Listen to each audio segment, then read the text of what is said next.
between Africa and the EU. And I think it pictures very well what the debate is about.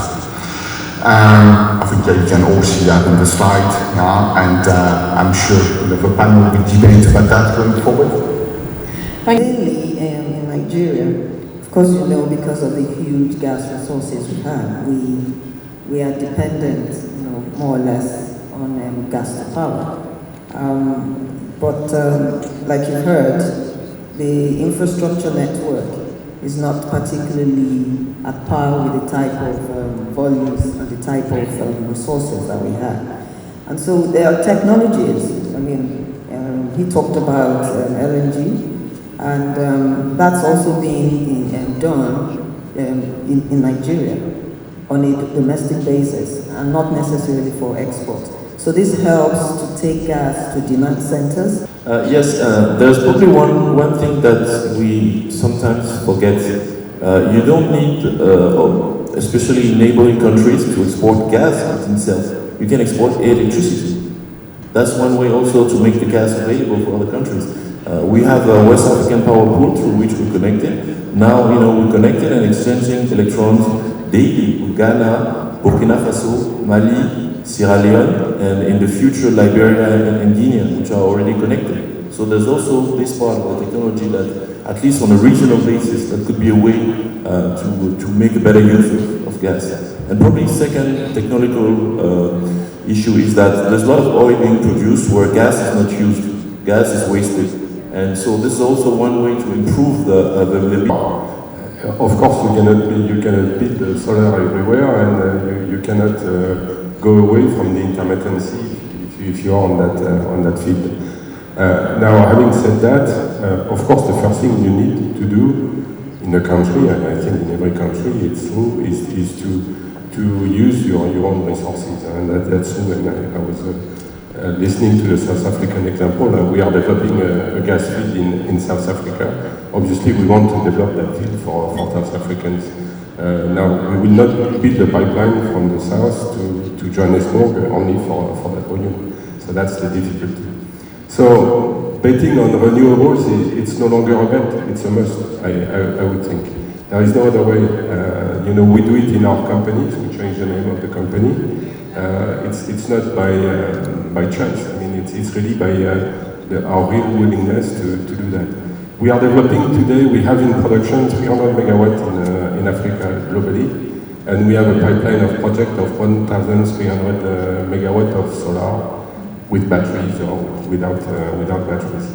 So we are really betting a lot on that ourselves for the country, but more than that, we are trying to complement our investment by developing I would say the hybrid solution, what I call the hybrid solution, which is when you have a bit of hydro, a bit of solar, a bit of gas, you have actually a good mix so that you can, or wind even, offshore wind, you have the right mix. When it comes to relying on renewables on the continent?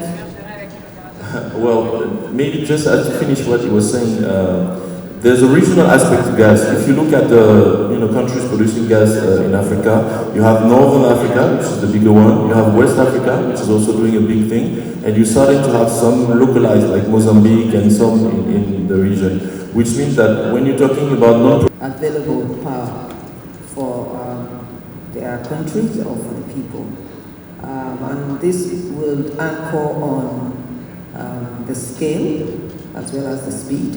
So you want to cover up the gaps you have with the deficiency in power. And so you probably would not be able to wait 20 years for the technology that is still evolving.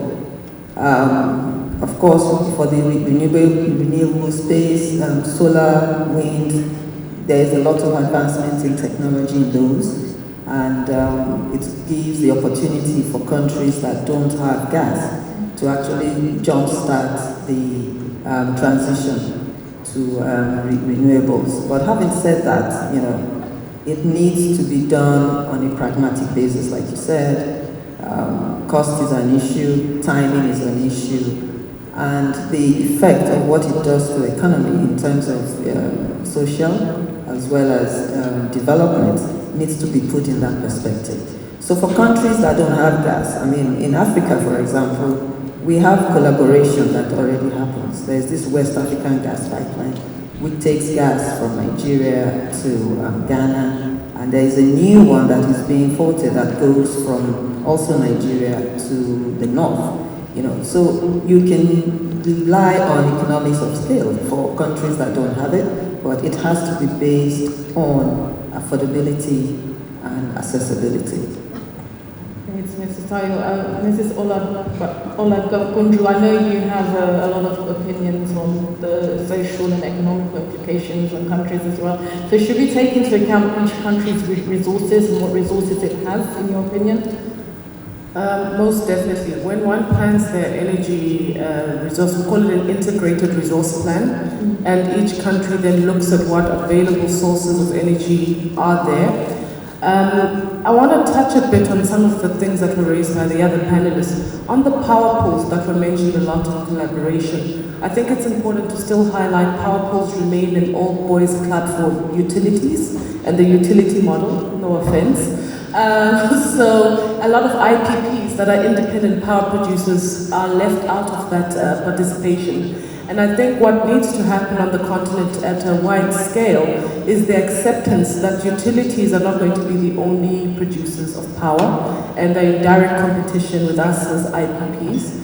And the competition is not necessarily that we shut each other out from each marketplace. We have a different client profile. We're seeing in South Africa right now, Eskom is struggling to keep up with providing power to its biggest clients, which are the mines, and they are reaching out to the private sector. But now the key thing is, how do we as private IPPs export our energy regionally?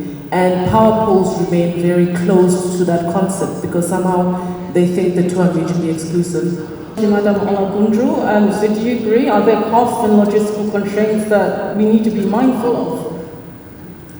I think if you look at the pricing of renewable energy, as an example, when it started, the tariffs were exceptionally high. One, it was a new technology, very few people understood it, and we had what we called feed-in tariffs. If you see how the pricing has dropped over the years, in South Africa as an example, we have solar now with our last bidding round at below 60 cents, which is quite a competitive tariff. That's 60 cents in rands. Other places in Africa that don't have utility scale solar projects, you see that the pricing is still a bit higher than the South African market. Insofar as battery storage, my view on that is it's a bit complex depending on where you are and how much space you have. Because the bigger the project, the more bigger the size of the battery that you're going to use, and you need availability of land. Secondly, from a pricing perspective, we are seeing that battery pricing is expected to drop in future. But right now, relying solely on battery as a backup to solar can be very costly to clients, so we often recommend for our clients a mixture of solar with a gas backup, depending on the accessibility of gas. Great, Mrs. Olagundru. So, Madam Tayo, besides investments and incorporating technological investments, would you say there are environmental challenges, and are there other factors at a national level holding back African countries? If I listen to what Linda said, particularly about battery storage, and of course we know the source of most of the battery comes from mined minerals, cobalt as well as titanium. So it automatically tells you that the way these ores are mined, it's not also in a very environmentally friendly way. And in addition to that, the social angle of it, which is the fact that, they are mined under certain inhuman conditions. It makes you wonder if that's the way we want to go. So we need to look at the whole mix, just like Linda mentioned. Ahmad also made a reference to the cost of renewable and how it should be competitive with other sources of power, particularly when you're looking at gas. Great. Mr. Wittrick, with your focus on liquefied natural gas